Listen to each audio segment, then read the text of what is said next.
Thanks so much for including me in your conference. My name is Irwin Goldman. I'm a plant breeder at the University of Wisconsin in Madison.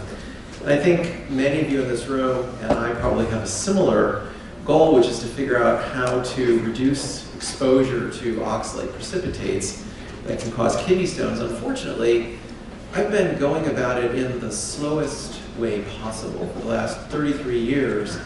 I've been trying to breed plants for lower levels of oxalate. And I sometimes call plant breeding the slowest of the performing arts. It is a very laborious process, and I want to share with you a little bit about that work. But before I do that, I want to talk a little bit about oxalate in plants and the metabolism. And I've broken this presentation down into 5 pieces. The last piece will be our little story about our breeding work. But first we'll talk a little bit about the manufacture of this compound in plants. And it's an end product of carbon metabolism. Many of you probably know that. And it's made in plants, it's made in fungi, and it's made in lichens. And it's involved in many aspects of cellular metabolism.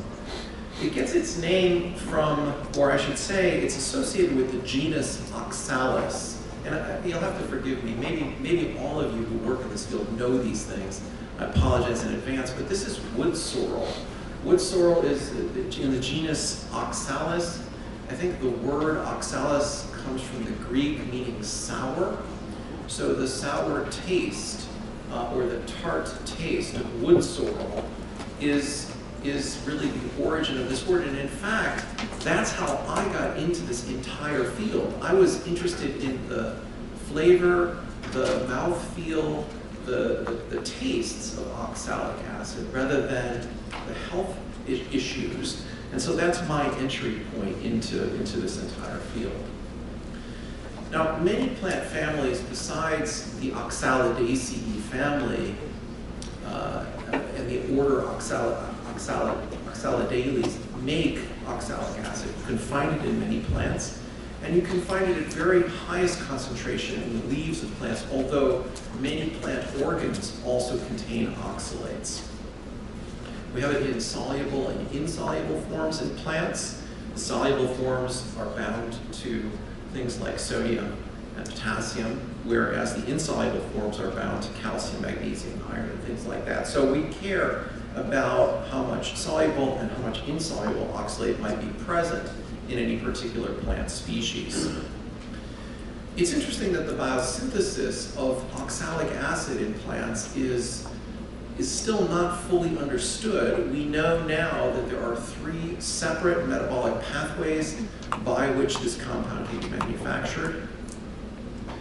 And these pathways right here are overlapping in some ways. And so it's pretty clear that oxalate has a key role in plant metabolism. And if I had to pick one thing that it's most important for, it's probably as a defense. It's probably as a defense against herbivory. So it's the way the plant protects itself. Too much oxalate in the plant, too much oxalate in the cell of the plant actually causes harm to the plant. Too little probably makes the plant too defenseless against predators.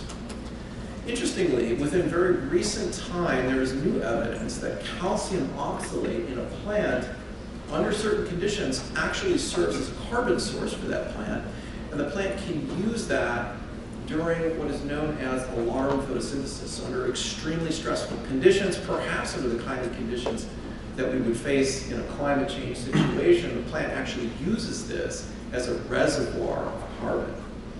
We know also that the soluble form of oxalate plays a role in detoxification. So when plants are growing in soils that are contaminated with metals, oxalate is important in that decontamination process, and also in osmoregulation and regulating water pressure in plants, water concentration in plants. On the sort of horticultural side of things, oxalic acid is also used as a treatment post-harvest to keep produce fresh, to keep it from senescing, to keep it from decaying, and there are many products made from it that can be used in the post-harvest environment, such as in a grocery store or market. And finally, it's also used as a cleaning product. It's incredible at removing rust. So the whole story is quite amazing. Now, the degradation pathways for oxalate are in fact present in fungi, in bacteria, and plants, but not in vertebrates. And I think that's why you are all here, because vertebrates have to deal with it by excreting it through the kidneys. When people eat oxalate-rich foods, which many plant foods are, you can have the calcium oxalate stones occur, and this impairs the kidney function. And then we have this additional component, which was also one of my interests, what I call the anti-nutritional property, where it is binding with minerals that become unavailable then, right? So it makes those minerals unavailable in leafy greens. I was particularly interested in leafy green vegetables, and so I thought lowering oxalate might make those minerals more bioavailable. Well, there are many crops, there are many plant foods that contain high levels of oxalate, and I'm very, very interested in several of these, and I've been working on them for some time. I'm not working on these two, but these are traditional root and tuber crops of the Andes. These are oca and ujuco. And oca is pictured there on the upper left. They are tubers, and ujuco is pictured here on the right. These are also kind of smaller tubers. These would be eaten much like you'd eat a potato. You could roast these, you could put them, you could mash them, you could put them in a lot of different dishes. They're very, very high. They're in the Oxalidaceae family. And this one right here, ujuco, is also in the plant order known as Caryophyllales, which produces the betalain pigments. And these pigments are present in beet and chard and amaranth, and they're incredibly vivid colors. So these are wonderful traditional foods of the Andes that are extremely high in oxalate. When you get that high in oxalate in a plant, it produces crystals, and there are a number of shapes of these crystals. And I'm showing one of the shapes here. These are raphides, and these really are needle-like projectiles in the vacuoles of the plant. So the vacuole is just sort of a compartment of the plant cell containing these projectiles. And these are very effective defenses against herbivory. So if something's going to eat the plant, it's going the tissues, the soft tissues of the mouth, will be abraded by these crystals. And this is exactly why I was interested in getting involved in this, because I was working on table beet and Swiss chard, which are two of the highest oxalic acid containing foods. And when you eat the leaves of these plants, or even when you eat the roots of the table beet, you can taste, or you have the mouthfeel of the abrasion due to these crystals, these precipitates of oxalic acid with calcium. And that causes an irritation in the back of the throat, and it's a physical irritation. And so I thought, could we find a way to reduce that? I think some consumers are aware of this and some aren't. I've heard it described as spinach teeth.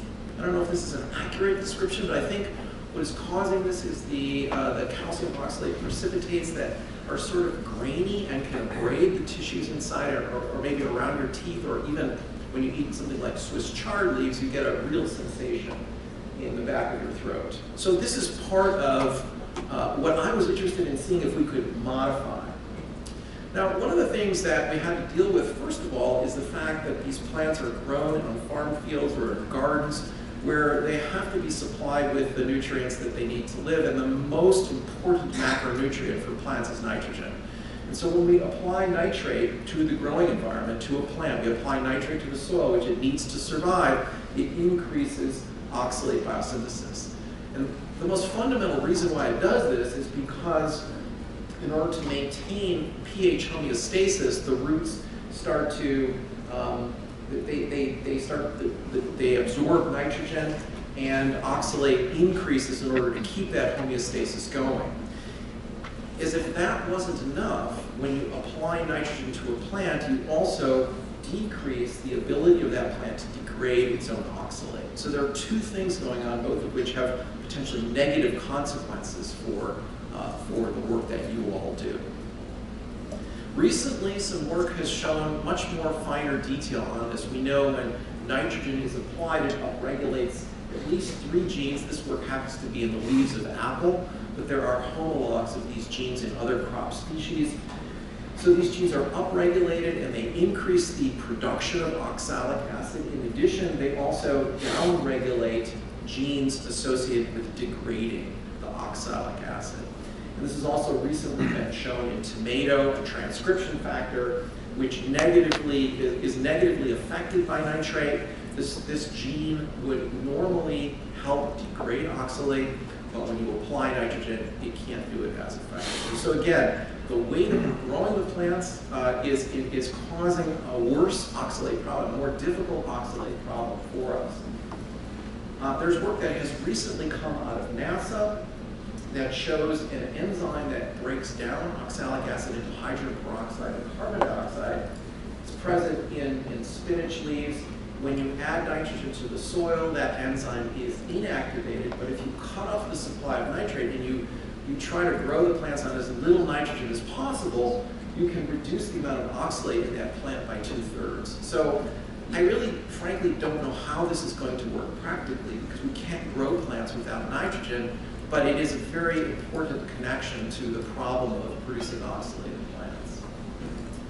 There's several different ways to measure oxalate for us. We've actually adapted some of the assays that have been developed for health professionals to use, and we've tried to use those with plants. We've tried to measure oxalates in a number of different plant foods. I just listed a few of them here. This is probably very familiar to you. I happen to work on beet and Swiss chard, two of the higher containing ones, but I also worked on spinach, potato, almond. The oca is present here, as well as soy and beans. And we can use many of the kits and the assays can be used to measure this in plants. Here's some work this is not work that my lab did, but work that was done by a colleague in the USDA measuring oxalate in lettuce. And lettuce is not a plant that a crop that I typically associate with oxalic acid, but nevertheless it can produce significant amounts. And so if you screen a whole bunch of different lettuce varieties, you can find very large variation in the amount of oxalate. This is presented on a milligram per 100 gram fresh weight basis, typically how we present it. And they also identified 8 accessions of lettuce that had relatively low levels of oxalate, which they then entered into a breeding program to try to do some of the things that I've been doing, which is to select for low levels of it. We've taken beet varieties and grown them all over the state of Wisconsin. We found that they vary tremendously across varieties, and they vary tremendously from year to year in their oxalate concentration. And they vary from location, a sandy location in the center of the state of Wisconsin compared to a mineral soil location in the southeast part of the state of Wisconsin. And the patterns are affected by fertilizer, they're affected by rainfall, they're affected by many of the things that are part of the natural growing environment. So even if we are able to make plants that are low in oxalate, it will also be important to grow them in environments that are low oxalate producing environments. We call that the genotype by environment interaction. We've measured huge differences in our beets and our Swiss chard for the leaf tissue and for the root tissue. And I will say that the leaf tissue is 7 to 10 times higher in oxalic acid than the root tissue is. The root tissue is something that I'll come back to later. Most people don't eat the roots of something like a beet raw, but it is something we're trying to get people to do, and I'll explain that in just a moment. But the leaves are extremely high in oxalate, and they vary tremendously, again, by location, by cultivar, and by year. Swiss chard, by the way, is relatively high, but produces 38% less total oxalate than table beet. Just a quick slide on some of the methods. We use a spectrophotometric assay, which uses the degradation of oxalic acid by the oxalate oxidase and a peroxidase. This is measured at 550 nanometers on a spectrophotometer. It works fairly well. We've modified some of the kits and the commercial kits, which would normally use urine, in order to do this. But we've also used a spectrophotometric assay that's based on bromophenol blue. It measures at 600 nanometers. And the reason we do that is because a lot of the plants that we study have pigments that interfere and absorb at 550. So we have some different assays that we've modified that allow us to measure these things. Now, as you might imagine, people have come up with strategies to modify plants for their oxalate levels. Some of this can be done just in the kitchen, right? So you can cook and soak produce. Some of that will reduce the amount of soluble oxalate, maybe by bringing it into the cooking water or the soaking water, leaching it out. I'm very interested in fermentation. There are microorganisms when you ferment that can degrade oxalate, so a prolonged fermentation might be an interesting way to reduce oxalic acid in produce. And then, of course, free calcium can reduce soluble oxalate by forming insoluble oxalate complexes.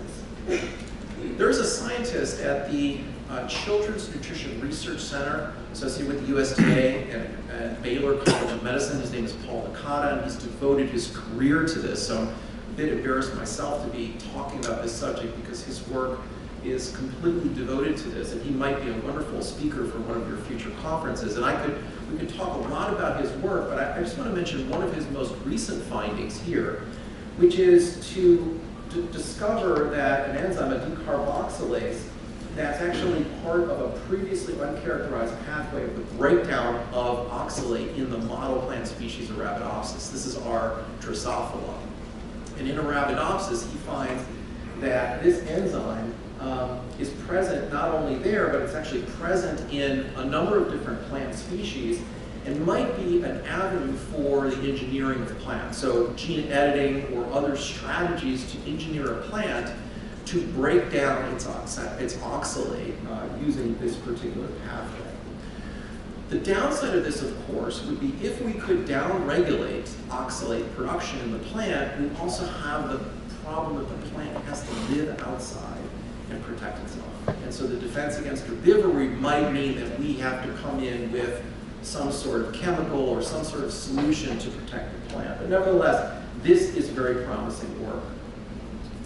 Okay, I want to use my remaining time to share a little story with you about the beet and how we have looked at this with respect to oxalate. And lurking somewhere maybe in the dark corners of your childhood memories is this table beet, which strikes fear in the hearts of many people and many kids.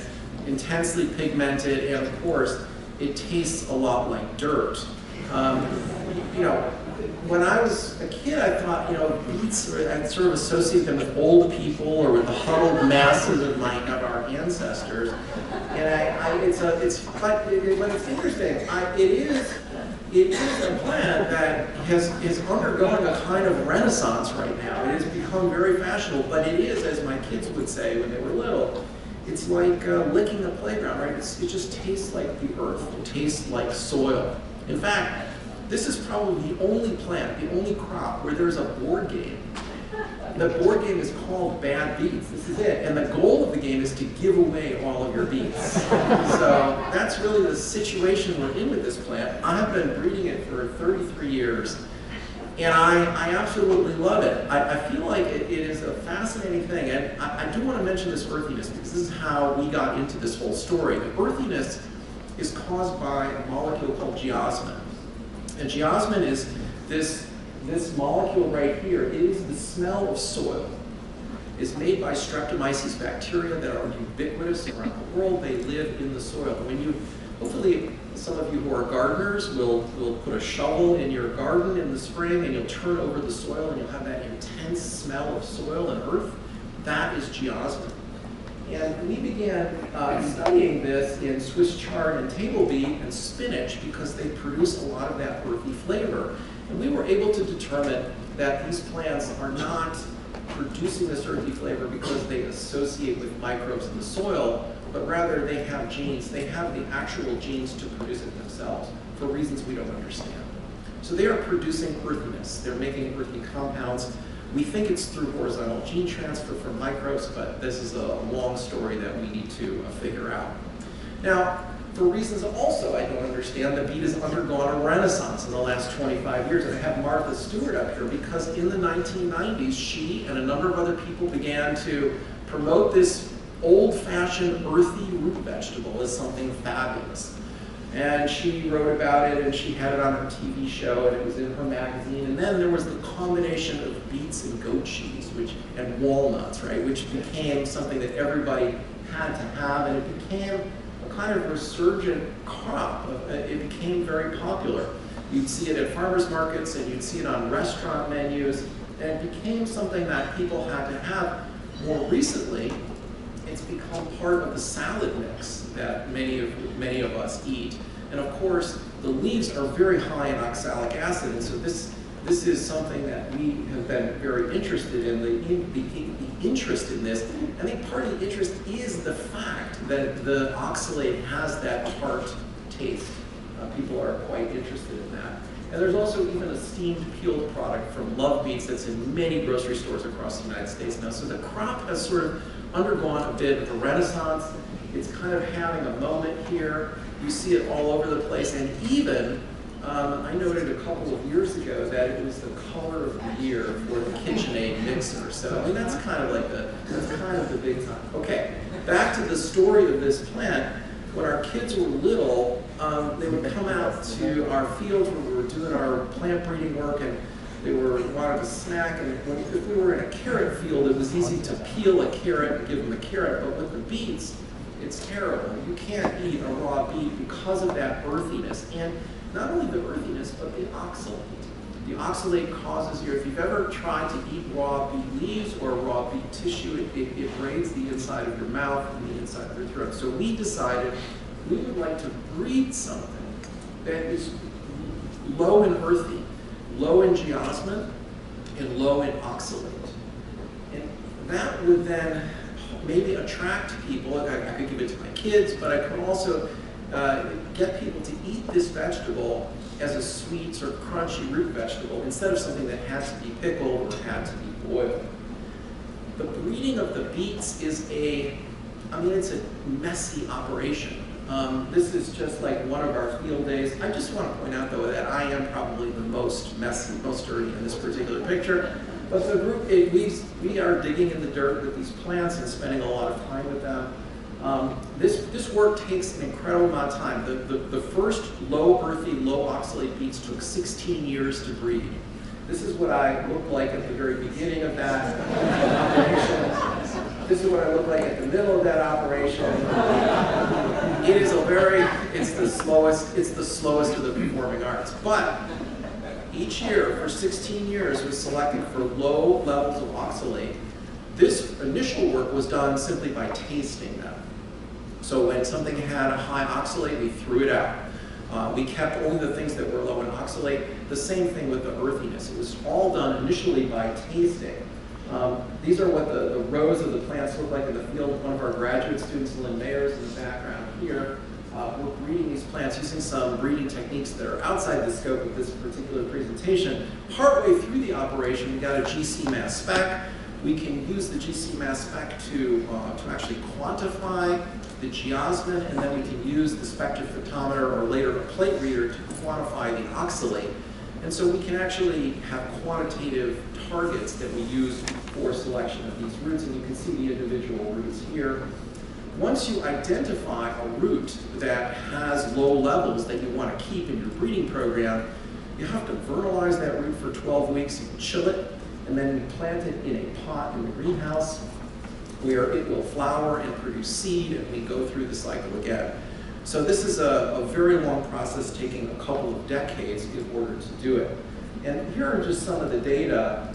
These are this happens to be carrot selection in the field, but we're selecting for here in this particular figure high levels of earthiness and oxalate and low levels of earthiness and oxalate along the bottom axis. And so over cycles of selection, we're able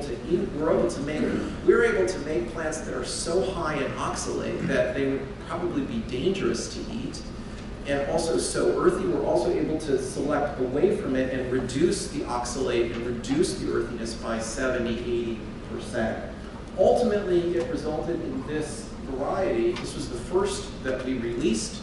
We've now released a whole bunch of different plant varieties that are low in oxalate and low in earthiness. And this is what it looks like. It looks a little bit like a sweet potato, and it's something that you could peel and eat fresh. You would not have to cook it, and it's just simply sweet and crunchy. And this is the idea here again is to make a vegetable that doesn't have that mouthfeel and doesn't have that earthiness. We also made these by crossing yellow beads with cylindrical red beads, and so they have concentric red and yellow circles. And we like to think of it as a gateway bead. Maybe it's something that people would eat when they would get into this crop, because you could have it fresh, right? You could even give it to a kid maybe, and they could eat it in their lunch.